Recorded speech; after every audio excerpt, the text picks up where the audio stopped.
dengan kesepakatan kita kemarin, hari ini maksud dan tujuan kita akan melaksanakan wawancara. Jadi terkait dengan kepemimpinan di sekolah. Artinya di sini kepemimpinan yang sudah dijalani baik di sekolah ini yang terbaru maupun di sekolah sebelumnya. Jadi kira-kira bisa kita mulai Pak ya? Ya. Selama ini bagaimana Bapak mengidentifikasi kasus-kasus yang merupakan dilema etika ataupun rujukan moral. Kalau dilema etika seperti yang sudah kita pahami bersama merupakan benar lawan benar, jadi tertentang di dalam hati, memilih mana. Ada dua kepentingan, yang mana yang harus kita ambil keputusan. Atau misalnya rujukan moral ini antara benar lawan salah, namun dalam kondisi tertentu yang saat ini kadang-kadang dibutuhkan begitu. Jadi bagaimana Bapak menyikapi atau mengidentifikasi kasus-kasus tersebut? Terima kasih. Yaitu dulu nama saya Rahman SPSD, jabatan kepala sekolah IPS 2 Kelurahan Baru. Jadi baik, terima kasih atas pertanyaan Bapak. Di mana dilema etika itu memang adalah benar yang benar, rujukan moral adalah antara benar dan salah. Yang agak berat ini dilema etika, alhamdulillah saya di sini dilema etika itu belum banyak yang saya dapat, tapi alhamdulillah saya sudah ada juga yang saya dapat. Alhamdulillah dilema etika itu memang terjadi juga di sekolah kami yang kami bimbing. Ya, kalau rujukan moral menurut Bapak, bagaimana Bapak mengidentifikasi? Apakah memang langsung memilih yang lebih berdasarkan aturan atau jika ada yang agak sedikit di luar aturan begitu? Kalau untuk rujukan moral ini memang sebenarnya kita harus banyak aturan, tapi ada hal-hal juga yang kita harus aturan. Contoh perempuan pendidikan kelas. Dalam pendidikan kelas itu kriterianya kalau tidak bisa membaca harus tinggal. Betul. Dan itu aturan. Tetapi saya sebagai pimpinan mengadakan pendekatan dengan guru. Bagaimana caranya? Kelompok perhatian kriteria anak, bagaimana dia punya kerajinan, dia disiplinnya bagaimana. Kalau memang ini anak ada modal rajin, hadirnya bisa ada solusi, yaitu pendekatan dengan orang tua, yaitu bikin pendekatan dengan pernyataan di atas materai. Dengan kasus apabila sampai nanti kelas berikutnya tidak ada perubahan, itu harus kita tinggalkan. Iya, harus ada kesepakatan tertulis ya. Iya. Iya Pak, pertanyaan yang kedua ini selama menjalankan keputusan dalam hal ini kepemimpinan di sekolah, terutama untuk kasus-kasus yang termasuk dalam dilema etika. Jadi benar lawan benar, artinya di sini sama-sama mengandung nilai-nilai kebaikan. Sebenarnya bagaimana Bapak menyikapi atau mengambil keputusan, ya, atau menjalankan keputusan itu sendiri? Oke, terima kasih. Memang saya sejak sekolah ada dilema etika, terjadi dua hal yang sama-sama kepentingan sekolah, yaitu di mana satu yaitu kegiatan ekstrakurikuler jenjang pramuka, yang kedua masalah pengadaan air bersih. Keduanya ini penting. Kenapa penting? Kalau kita jalankan dua, jelas anggaran itu cukup. Tentunya memilih salah satu. Itu yang dilema. Yaitu antara apakah saya ikut camping di tempat umum atau mengadakan air bersih. Jadi memang ini butuh pertimbangan yang matang. Kalau langkah-langkah yang biasa dilakukan selama ini terkait misalnya dilema etika ataupun misalnya rujukan moral, apa langkah-langkah atau prosedur yang dilakukan? Alhamdulillah langkah-langkahnya itu saya mengadakan pendekatan dengan teman-teman dulu. Contoh kasus yang sama tadi, saya dikatakan dulu serta Dewan Pemilih. Dan saya rapatkan, bukan hanya saya langsung ikut mana yang punya nilai positif, misalnya mana yang paling utama. Jadi yang prioritasnya.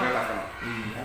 Artinya kalau saya ikut camping adalah setelah saya sudah bisa muncul permukaan.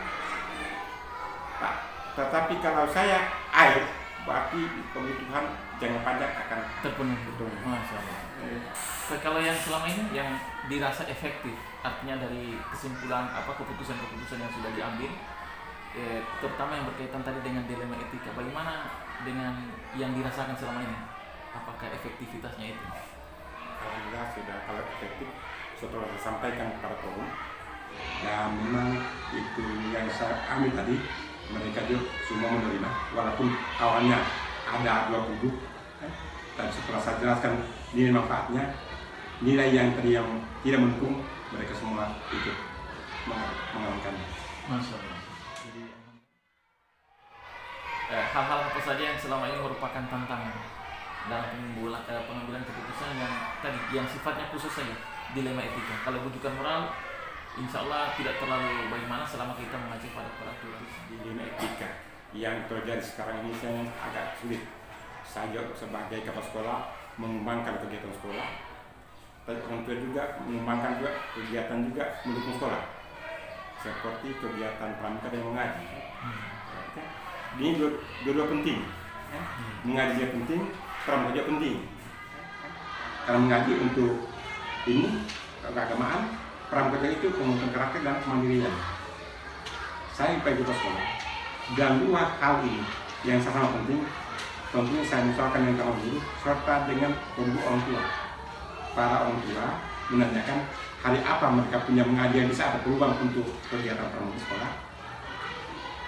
Kalau apakah Jumat ataupun Jumat karena pendek, tapi ingat saya tanya orang tua katanya Jumat itu masih mengaji. Jadi kegiatan pramuka saya mengalah, saya bawa ke hari satu. Iya. Oke. Jadi lumayan langkah-langkahnya, kemudian tantangannya dihadapi. Saya yakin insya Allah ini menjadi inspirasi bagi kita semua. Yang berikutnya Pak, kira-kira adakah jadwal tertentu untuk menyelesaikan suatu kasus yang bersifat dilema etika, ataukah bisa langsung diselesaikan pada saat itu, atau misalnya harus menyelesaikan dengan prosedur-prosedur yang tertentu misalnya? Alhamdulillah karena kasus ini kasus yang muncul berat, masih tidak ada jadwal, tapi langsung saya rapatkan dengan teman-teman guru serta komite. Alhamdulillah komite saya yang proaktif, saya telepon kapanpun dia siap untuk datang, sehingga tidak punya jadwal tapi tetap saya selesaikan untuk demi keadilan dan tugas bersamanya. Adakah seseorang atau faktor yang selama ini mempermudah ketika melakukan pengambilan keputusan dalam kasus-kasus dilema itu? Alhamdulillah banyak. Banyak. Saya atas tidak doang, artinya dewan guru, banyak bantu, serta dewan komite, serta orang tua murid dan tetangga mendukung kegiatan saya ini karena hal-hal ini memang bermanfaat bagi kepentingan sekolah. Oke, dari semua hal yang telah disampaikan, kira-kira pembelajaran apa yang bisa dipetik dari pengalaman tentang mengambil keputusan yang sifatnya dilema etika gitu? Ya, pelajaran dari keputusan saat ini, saya belajar dari hal-hal keputusan supaya bagaimana keputusan saat ini tidak jadi kontra dengan sesama guru, dengan orang tua, dan saya bagaimana menguntungkan semua pihak, alamatnya adil. Ya. Jadi saya pikir semua yang ingin kami ketahui dari kepemimpinan Bapak sudah disampaikan. Jadi insya Allah apa yang disampaikan ini merupakan masukan bagi kami sebagai cara menjadi penggerak. Di sisi lain bisa bermanfaat ketika informasi ini kami upload di media misalnya. Jadi terima kasih Pak atas waktu yang telah diberikan. Insya Allah lain waktu lagi bisa datang kemari. Amin. Siap, kami terbuka. Oke. Assalamualaikum.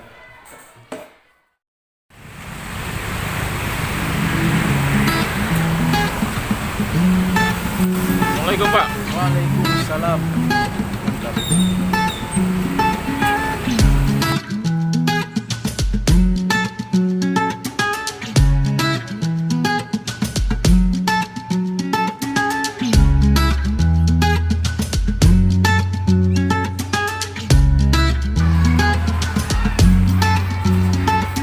Assalamualaikum. Waalaikumsalam warahmatullahi wabarakatuh.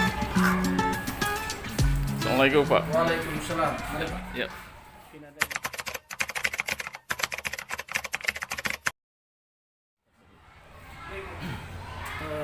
kita mulai dari dilema etika terkait dari pemahaman dilema etika itu sendiri kan dalam artian kedua-dua permasalahan itu atau orang yang sedang menghadapi masalah itu kedua-duanya adalah benar dalam hal memutuskan siapa yang dibenarkan dalam kondisi itu. Tentu kita membutuhkan beberapa identifikasi di kasus-kasus itu. Semisal kasus anak dengan anak, yang kalau kita di kalangan guru kan yang banyak terjadi itu anak dengan anak yang sering terjadi permasalahan. Kalau di antara kita guru tentunya sangat jarang terjadi, karena kita guru tentunya yang sering terjadi itu antara anak dengan anak yang kedua-duanya dalam permasalahan itu benar, tapi kita bagaimana mengajak keduanya itu untuk memahami apa yang mereka lakukan itu salah di dalam pelaksanaannya, tapi dalam etikanya karena masing-masing mempertahankan sikap kebenarannya, maka karena ini anak-anak yang terjadi bisa kita bawa mereka untuk mengantar pribadi mereka untuk saling memaafkan satu dengan yang lainnya dengan sejumlah pertimbangan-pertimbangan yang kita identifikasi dari pokok-pokok persoalan masing-masing. Sedangkan untuk bujukan moral yang dalam pengertiannya berarti benar dengan yang salah. Ada salah satu kondisi atau seseorang ataupun kelompok yang memang melakukan kesalahan, kemudian ada pihak lain yang memang benar dalam kondisi itu. Tetapi kondisi itu tidak harus kita bisa mempertahankan kebenaran kalau memang tidak memungkinkan untuk kita mempertahankan kebenaran. Jadi secara secara umum situasi yang yang seseorang yang benar kita tidak bisa mutlak harus mempertahankan kebenarannya kalau situasi itu tidak memungkinkan. Tapi kalau memang harus selaku pemimpin harus dapat membuat keputusan bahwa si A salah dan si B benar. Situasi ini akan mengundang beberapa persoalan karena tentunya yang dinyatakan salah itu tidak akan menerima kondisi itu. Bagaimana kita dalam kondisi itu memberi pemahaman kepada yang memang kondisinya itu salah, kita beri pemahaman bahwa apa yang sudah dilakukan itu adalah kondisi yang salah, sehingga dengan hati yang lapang, dengan hati yang ikhlas dapat menerima kesalahan itu dan kemudian melanjutkan permohonan maaf kepada yang dinyatakan benar, sehingga dengan kondisi itu dimungkinkan akan tidak terjadi dampak sosial yang selanjutnya. Barangkali itu yang saya pahami tentang dilema etika dan bujukan moral. Mungkin ada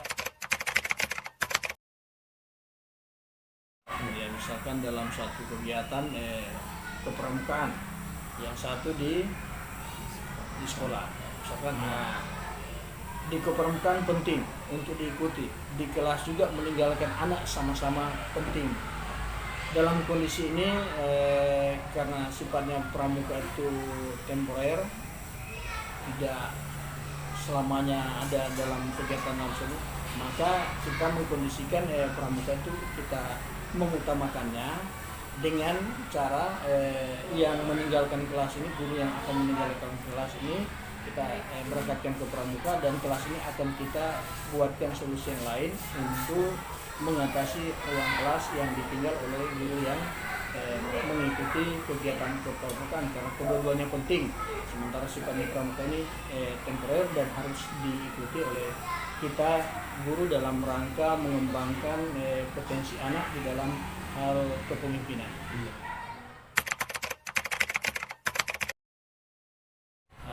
Misalkan yang situasi yang begitu ada kegiatan pameran yang harus diikuti, kemudian kunjungan ke museum yang telah dijadwalkan oleh pemerintah.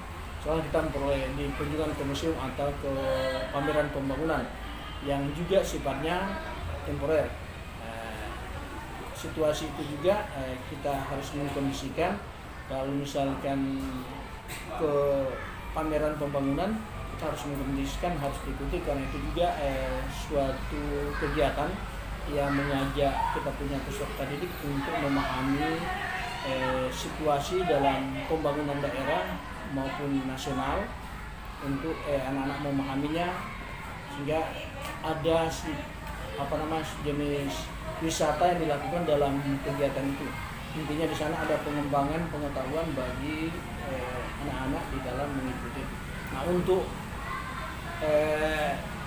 yang di sekolah, karena dua tempat yang berbeda, guru sudah berangkat, kemudian kita di sekolah mengatasinya dengan langkah-langkah yang bisa ditempuh. Kita mengkondisikan sekolah, menugaskan beberapa guru, atau kan di sini macam saat di sekolah ini ada guru honorer yang sifatnya membantu kelas-kelas. Jadi kita ada guru negeri, karena jumlah muridnya banyak, ada yang 40-an, per satu kelasnya ada yang 30-an. Jadi kalau untuk di kelas rendah itu saya memasang dua guru, satu guru negeri dan satu guru honorer. Nah, ketika salah satu guru yang tadi yang dimaksud mungkin mengikuti pramuka, mungkin mengikuti pameran, mungkin ke museum dan lainnya, sejenis kegiatan pemerintah yang dibuat dalam waktu yang sifatnya temporer, tidak monoton, maka yang guru yang dari membantu di kelas guru negeri ini yang kami tempatkan, kami posisikan untuk mengisi kelas yang kosong yang ditinggal oleh guru dalam hal mengikuti pramuka maupun kegiatan-kegiatan pelatihan yang di dalam rangka pengembangan pengetahuan guru itu sendiri maupun untuk anak didik. Nah, tantangannya memang kalau untuk kita guru dalam memilih itu terkait dengan dilema etika, karena kedua-duanya benar, mana yang harus dipilih. Tantangannya sepanjang ini tidak terlalu menonjol untuk yang saya sudah alami di sekolah ini dalam hal memutuskan terkait dengan dilema etika, siapa yang ikut dan siapa yang tinggal di kelas itu normal saja, tidak ada problema yang ditemui di sekolah ini. Ya, sifatnya saling menerima dalam keputusan itu. Ya, bisa menerima. Ya.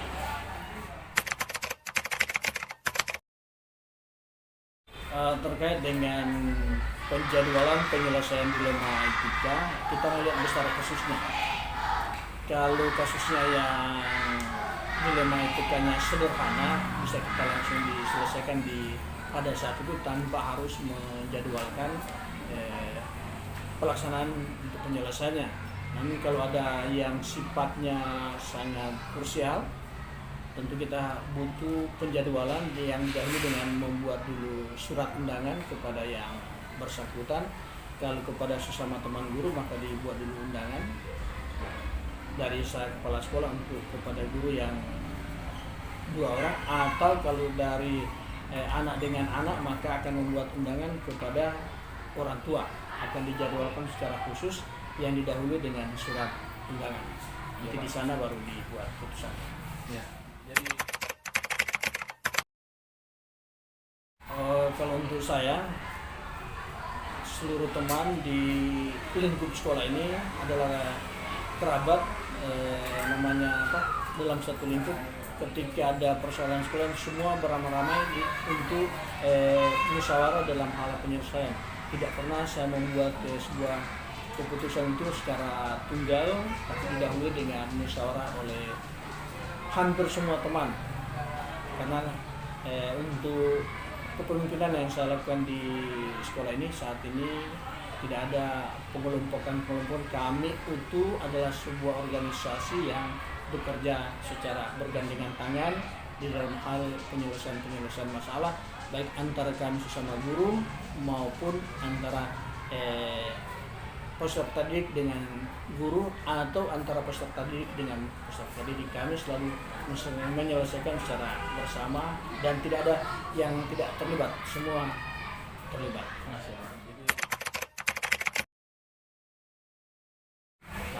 Simpulannya kita mengutamakan musyawarah untuk mufakat. Jadi jangan menggunakan sistem diktator dan lainnya, tapi menjadilah pemimpin yang mengutamakan musyawarah untuk mufakat. Jadi selalu melibatkan dalam segala persoalan, selalu melibatkan seluruh teman-teman yang ada di lingkup sekolah ini. Itulah pola yang saya terapkan di sekolah ini. Tidak pernah merasa saya selaku pemimpin kemudian salah yang kemudian menjadi penguasa di sekolah, tapi selalu melibatkan seluruh teman di dalam hal pengambilan keputusan. Artinya lebih mengutamakan musyawarah untuk menemukan penyelesaian dalam segala persoalan. Iya, luar biasa Pak. Terima kasih banyak ini waktu yang telah diberikan. Saya yakin apa yang Bapak sampaikan ini menjadi masukan, motivasi bagi kami selaku calon guru penggerak. Namun jika pun ini nanti akhirnya diupload di media, saya yakin ini menjadi inspirasi bagi kita semua yang setiap orang sesungguhnya adalah pemimpin, baik pemimpin diri sendiri maupun nanti adalah memimpin suatu instansi yang sebenarnya. Terima kasih Pak atas waktu dan musyawarah.